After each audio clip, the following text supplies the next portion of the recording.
എന്തൊക്കെയാണ് പിന്നെ പഴയ കാല കഥകൾ നിങ്ങൾക്ക് പറഞ്ഞില്ലേ? ഇമ്മ പറഞ്ഞത് ഖിലാഫത്തിലുള്ള കലഹങ്ങളുള്ള കഥകളൊക്കെ പറഞ്ഞു തന്നിട്ടുണ്ട്. പട്ടാളം വന്ന് പിന്നെ അടിപിടി കൂടി എന്നൊക്കെ പറയലൊക്കെ ഉണ്ട്. എല്ലാ കഥയും പറയും. എല്ലാ കഥകളും പറഞ്ഞു കൃത്യമായി ഓർമ്മ ഉണ്ട്. കൃത്യമായി അന്നൊക്കെ ഓർമ്മ ഉണ്ട്. പിന്നെ പിന്നെ എന്താ പറഞ്ഞാല് ഇപ്പൊ അമ്മക്ക് ഒന്നും ചോദിച്ചാലൊന്നും ഇപ്പൊ അമ്മക്ക് അറിയില്ല.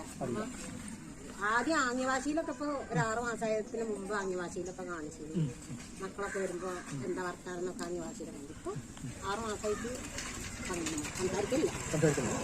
വർത്താനൊന്നും പറയില്ല. ഇപ്പൊ വർത്താനം പറയാൻ ഇപ്പൊ നാവ് ഒന്നാതിരിക്കുന്നത്. ഭക്ഷണമൊക്കെ കഴിക്കും. ഭക്ഷണം കഴിക്കും. ഉറക്കം കണ്ടോ? ഉറക്കൊക്കെ ഉണ്ട്. വേറെ ഷുഗറും പ്രഷറൊക്കെ നോർമലാണ്. 110. ഉമ്മാന്റെ ഭക്ഷണമൊക്കെ എന്തായിരുന്നു? സാധാ കഴിക്കുന്ന ഭക്ഷണം ഒക്കെ ഉണ്ടായിരുന്നു.